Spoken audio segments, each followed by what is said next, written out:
नमः वाग्देव्यै। प्रिय विद्यार्थियों, आज मैं कुछ ऐसे खाली बैठा था, दिमाग में बात आई कि कभी मैं भी नौकरी के लिए तैयारियां किया करता था, तो धीरे धीरे वो जानकारियां भूल रही हैं। तो सोचा कि कुछ ऐसा किया जाए कि हमारी जानकारी हमारे पास भी सुरक्षित रहे, और यदि थोड़ा सा हमारे तैयारी करने वाले बंधुओं का सहयोग हो जाए तो और अच्छी बात होगी। तो आज हम शुरू करेंगे किराता अर्जुनियम को। वैसे ये वीडियो बड़े बड़े तमाम चैनलों के सामने आपको कुछ अजीब सा लगेगा, लेकिन मेरा ये मानना है कि यदि आप ध्यान से इसको देखें और जो बात हो रही है उसको नोट कर लिया करें, तो हो सकता है कि यदि आप सिलेक्शन में कहीं थोड़ा सा लड़खड़ा भी रहे होंगे तो आपका मनपसंद विद्यालय भी मिलेगा और आपका चयन भी होगा। इसलिए मैं ये शुरू कर रहा हूँ। किराता अर्जुनियम के बारे में ये बताना आप जानते भी हैं, वैसे मैं थोड़ा सा ज़रूरी समझता हूँ कि यह एकमात्र ऐसी रचना है जिसने प्राचीन भारत के राजनीति में एक विशेष कीर्तिमान स्थापित किया है। क्यों? वो इसलिए क्योंकि इसका जो खलनायक है लोगों की दृष्टि में, वो खलनायक नहीं है। दुर्योधन में जितनी अच्छाई मैंने देखा है, प्रथम सर्ग की बात मैं करूं, क्योंकि प्रथम सर्ग ही आपके पाठ्यक्रम में है, तो जितनी खूबियां उसके अंदर दिखाई गई हैं, अगर किसी भी प्रशासनिक व्यवस्था में वो सब हो जाए तो शायद कोई समस्या नहीं आएगी।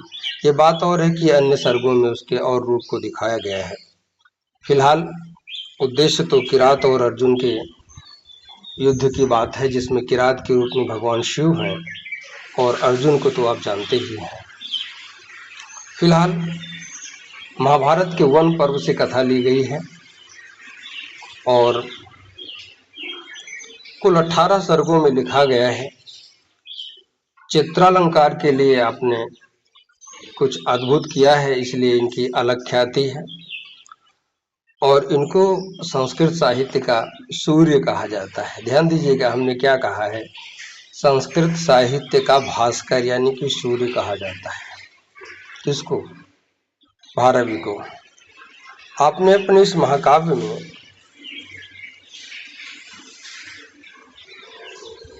कुछ ऐसा चमत्कार दिखाया है जिसका अनुसरण बाद के और कवियों ने भी किया है। ध्यान दीजिए, मुझे जो लगता है माघ ने आपकी नकल की है। क्यों? क्योंकि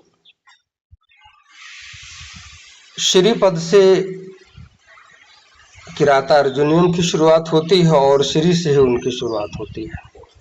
15वें सर्ग में इन्होंने एकाक्षरी नानो नुन्नो नुन नोनो नाना नाना ननु करके जो श्लोक प्रयोग किया, एकाक्षरी श्लोक 15वें सर्ग का इतना प्रसिद्ध हुआ कि इसकी नकल करके उन्होंने 2 अक्षर लेकर के एक एकाक्षरी श्लोक बनाया। फिलहाल इनके भी सर्ग की समाप्ति पर लक्ष्मी शब्द मिलता है और उनके सर्ग की समाप्ति पर लक्ष्मी का जो श्री शब्द है वो मिलता है, और अगर श्री के और पर्याय भी मिल जाते हैं, यानी कि इनकी काफी नकल उन्होंने किया है। अगर छंद की बात करें तो प्रथम सर्ग में वंशस्थ छंद का प्रयोग हुआ है और शेष में और अनेक छंद प्रयोग किए गए हैं। वैसे हर मामले में कहीं पीछे नहीं है, कई प्रकार के, जहाँ तक मुझे जानकारी है बहुत कम तो 24 प्रकार के छंदों का प्रयोग मिलता है, जो मुझे जानकारी मिलती है। अब सही क्या है वो आप लोग भी और तमाम देखते रहते हैं, तो जो ऑथेंटिक है वो आपको यहाँ जब दिखाएंगे तो आप देखते रहिएगा। तो अब मैं चर्चा इसलिए इसको शुरू कर रहा हूँ क्योंकि मेरी जानकारी सुरक्षित रहे और हो सके तो आपका थोड़ा सहयोग हो जाए, इसलिए तो थोड़ा इनके जीवन वृत्त को आप देख रहे हैं, जो भी लिखा हुआ है संस्कृत साहित्य का सूर्य कहा गया है। ठीक, तो और ढेर सारी बातें मैं बीच में, ये आप सब पढ़ सकते हैं, पढ़ लीजिएगा। मैं जहाँ जहाँ पॉइंट की बात होगी उसकी बात करूंगा। किराता अर्जुनियम पर मल्लिनाथ ने घंटा पथ टीका लिखा है, बहुत पूछा गया है, इसको दिमाग में रखिएगा। कौन सी टीका? घंटा पथ टीका लिखा है, और बलदेव उपाध्याय ने इनका जो समय माना है वो 600 ईस्वी के आसपास माना है।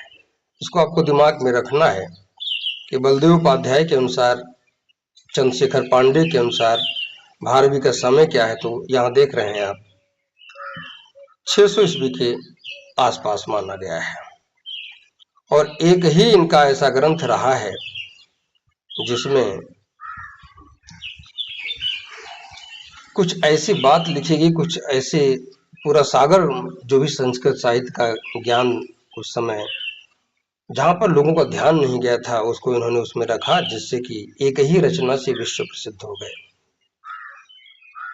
अब अगर ये सवाल मिलता है कि भाई किराता अर्जुनियम पद में कौन सा प्रत्यय है, तो 6 प्रत्यय है। ध्यान रखिएगा, यहाँ लिखा हुआ है किराता अर्जुन धन 6 के स्थान पर शिशुक्रंद इत्यादि करके एक सूत्र मिलता है।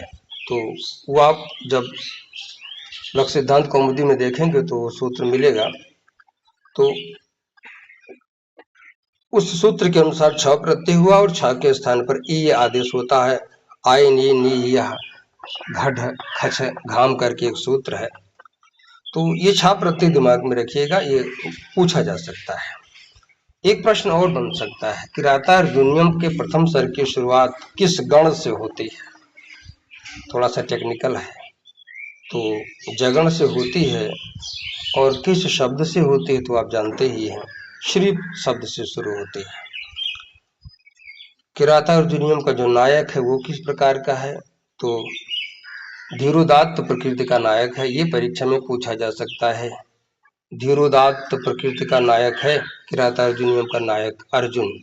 ध्यान दीजिए, कहीं कहीं युधिष्ठिर भी लिखा हुआ मिलता है, लेकिन अगर सही से निर्णय लिया जाए तो अर्जुन ही इसके नायक होंगे, क्योंकि नामकरण के आधार पर यही उचित बनता है।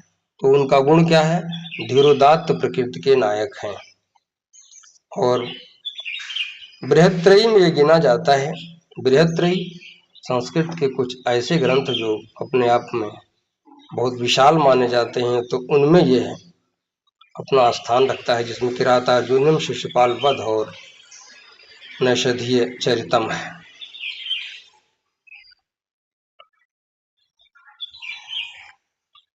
अगर मैं बात करूं तो इन तीनों को कैसे समझ सकते हैं, तो एक एक अक्षर को ले लीजिएगा कि पहला क्रम अगर देखा जाए तो कि, शी और नई, इसको आप किसी नई करके एक शब्द बना लीजिए, किसी नए। तो आप ये तीनों ग्रंथ क्रम से जान जाएंगे, किराता अर्जुनियम, शिशुपाल वध और नैषधीय चरित। पहले किरात लिखा गया, फिर इसकी नकल करके शिशुपाल वध लिखा गया, और फिर नैषध लिखा गया। नैषध महाकाव्य जो श्रीहर्ष का है। कुल मिलाकर के मैंने देखा है श्रीहर्ष की जो रचना है, क्योंकि अपने आप में किराता अर्जुनियम कठिन था, इसलिए माघ ने कुछ और कठिनाई दिखाई, क्योंकि मेघे माघे गतम वया एक सूक्त मिलती है। मेघदूत और माघ की रचनाओं को पढ़ने में उम्र बीत जाती है, ऐसा कहा जाता है। लेकिन आगे लिखा हुआ है, नैषधीय चरित की बात करें तो नैषध विद्वत औषधम। नैषध महाकाव्य को विद्वानों के लिए कड़वी औषधि बताया जाता है। मतलब क्या हुआ, अगर उसको कोई ठीक से अध्ययन कर रहा है और गहराई से समझ जाए जिस भाव में लिखा गया था, तो शायद वो विद्वान हो जाएगा, क्योंकि उसने विद्वान बनने की दवा पी ली है।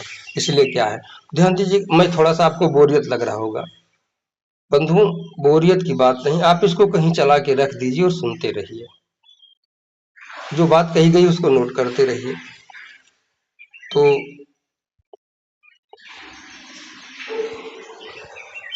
आगे बढ़ते हैं और कुछ और चीजें देखते हैं।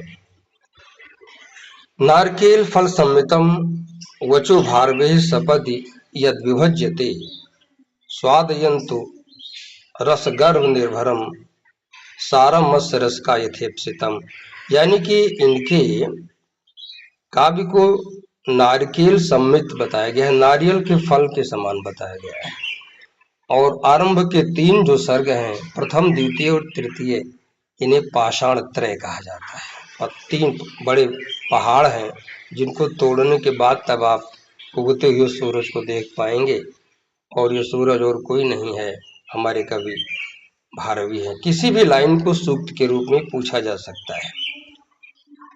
ये ढेर सारी सूक्तियां हैं जो आप पढ़ेंगे और ये पूछी जा सकती है। मेरा फोकस प्रथम सर्ग के श्लोकों का है।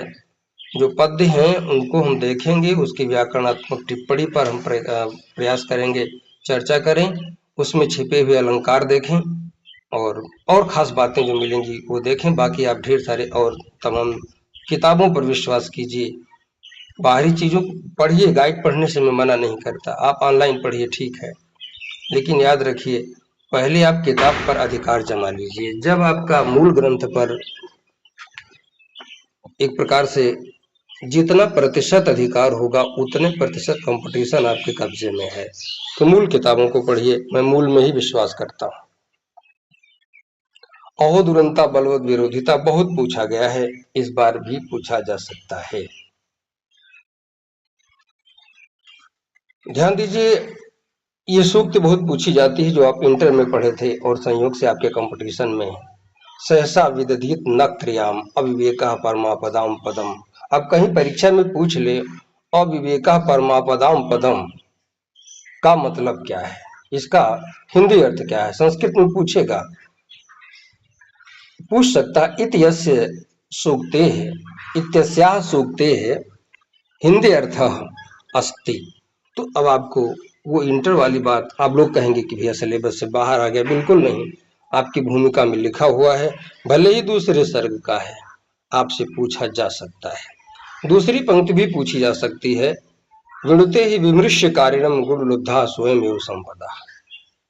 विणुते चुन लेती हैं ही निश्चित रूप में विमृश्य कारिणम सोच विचार कर काम करने वाले को, गुण लुब्धा गुणों पर खुश होने वाली, संपदा संपत्तियां स्वयं एव स्वयं ही।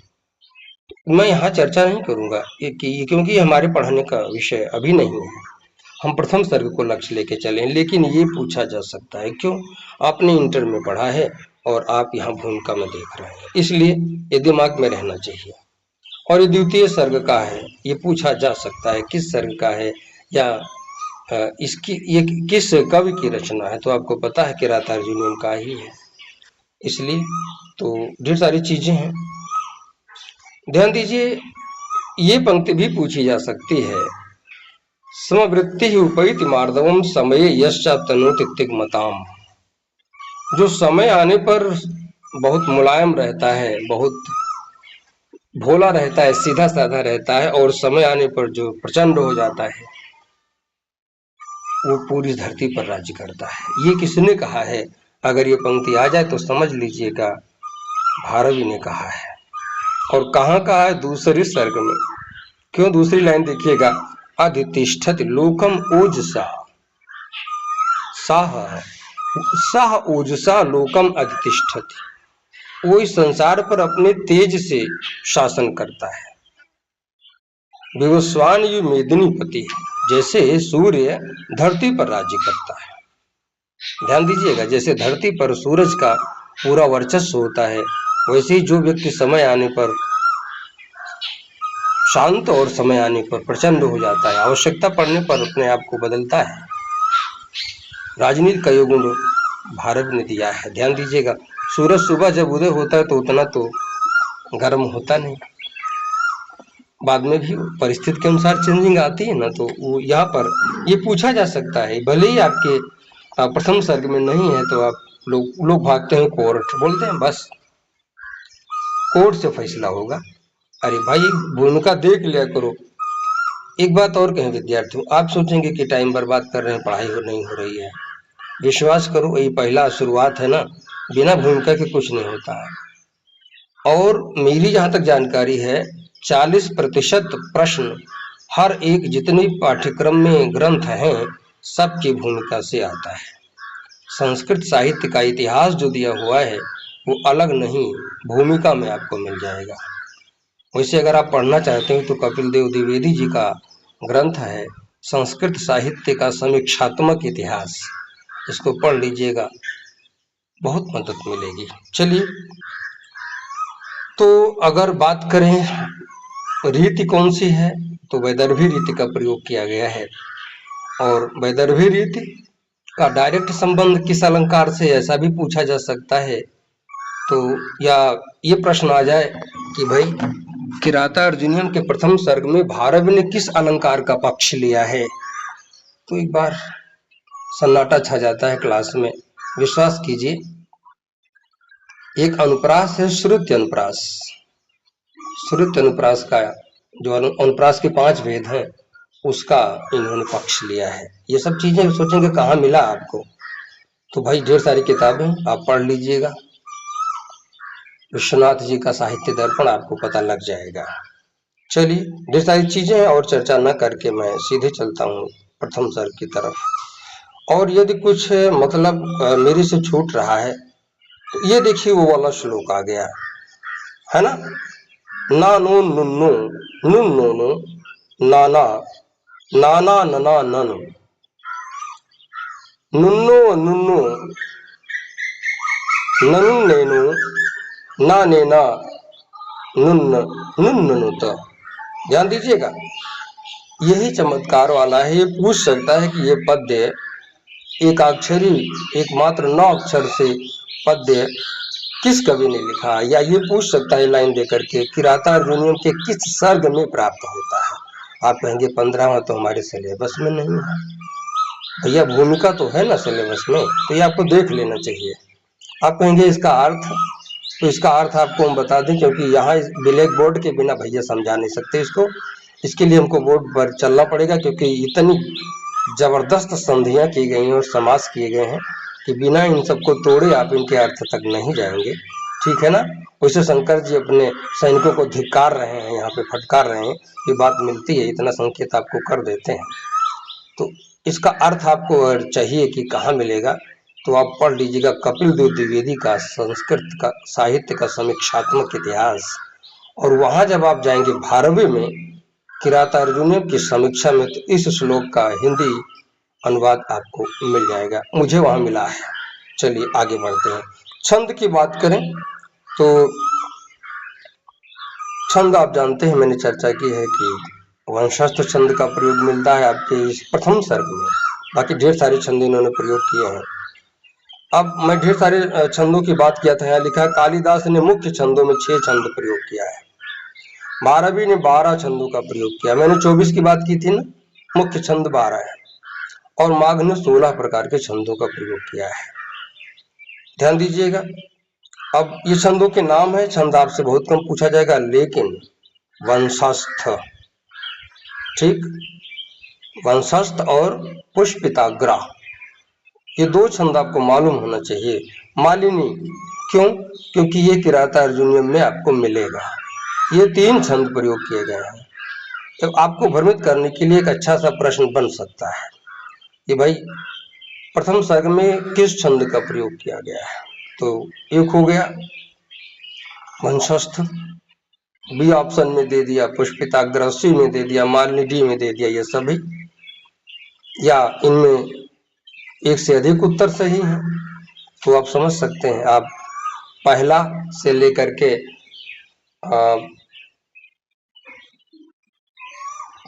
44 तक चलिएगा, फिर 45 और 46 में छंद बदले हुए आपको मिलेंगे। ठीक, तो समापन किससे होता है? तो पुष्पिताग्र से होता है।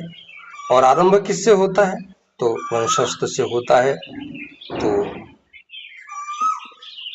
वंशस्थम उदीरितम जतौ जरो, ऐसा इसका लक्षण मिलता है। इसीलिए मैंने कहा है जतौ तो वंशस्थम उदीरितम जरो, ऐसा जो मिलता है, तब हमने कहा कि किराता अर्जुनियम प्रथम सर्ग की शुरुआत किस गण से होती है? तो जगण से होती है। और जगण से किसी भी काव्य का आरंभ होना अशुभ माना जाता है। आप कहेंगे अरे बाप रे, तो क्या भारवी ने अपने महाकाव्य की शुरुआत अशुद्ध शब्द से की है? भाई गण तो अशुद्ध लिया, ये सही है, लेकिन जब लक्ष्मी जी का आह्वान हो गया तो लक्ष्मी जी आ गई, तो विष्णु अपने आप में साथ में है। तो जो अशुभ वाला भाव था ना, उसका परिहार हो जाता है। ये जब हम आगे देखेंगे समझ में आ जाएगा। तो मैं ये पहले प्रयास कर रहा हूं कि इस पर आपकी क्या राय है, और जैसे हमें आप सबका प्रोत्साहन मिलेगा वैसे आगे हम बात करेंगे। हिंदी जो इसका कथानक दिया गया है, जितने भी तैयारी करने वाले हमारे विद्यार्थी हैं, पहली बात तो 2 बातें जानना है। ये भी जानना है कि मैं बहुत कुछ जानता हूँ, मुझे काम भर का आता है। लेकिन ये भी नहीं जानना है कि हम सब कुछ जानते हैं। इसलिए परीक्षा में पता नहीं क्या आ जाए, तो जानने की प्यास आपकी बनी रहनी चाहिए। कभी ये ना समझना कि हम सब जान गए। अंतिम क्षण तक पढ़ते रहिए, और पढ़िए तो किताब में उस अंश को रेखांकित जरूर कीजिए जो पूछने लायक है, और उसका अपना नोट्स बनाइए। किसी की गाइड आदि के पढ़ने से वो प्रकृति नहीं आती, वो मजबूती नहीं आती, जब तक आप अपना नोट्स नहीं बनाते। मेरे पास भी 7,000 प्रश्नों का नोट है। आप कहेंगे गुरुजी तो उसका पीडीएफ दे दीजिए। भैया जी, उसका पीडीएफ ले करके आप उतना सफल नहीं होंगे, क्योंकि वो हमारे हिसाब से बनाया गया है, और वो मेरे हाथ से लिखा हुआ है। तो उसका पीडीएफ तो हुआ तो हम बनवाएं कहीं से। मैं मोबाइल से ही आपको वीडियो बना रहा हूँ, ठीक है। तो ढेर सारी बातें हैं। तो अब एक सवाल देते हैं, आपको कमेंट करके बताइएगा, मल्लिनाथ ने किराता अर्जुनियम पर कौन सी टीका लिखी है? आप इसका कमेंट कीजिएगा, बड़ा अच्छा लगेगा कि आपके कमेंट में क्या क्या आता है। ये कभी ना समझना कि भैया ये कौन से लोग आ गया, इनका भी पढ़ना है, वो पागलपन है। मैं आपको पहले बोल चुका हूँ, मैं यहाँ विद्वान के रूप में आपके बीच में नहीं आया। मैं यहाँ, आप तैयारी कर रहे हैं ना, उसी बीच में चोरी से आके छिप गया हूँ कि मैं भी तैयारी कर रहा हूँ। तो इसलिए आज यहीं तक, और ये प्रथम सर्ग के पहले श्लोक की शुरुआत हम आगे करेंगे।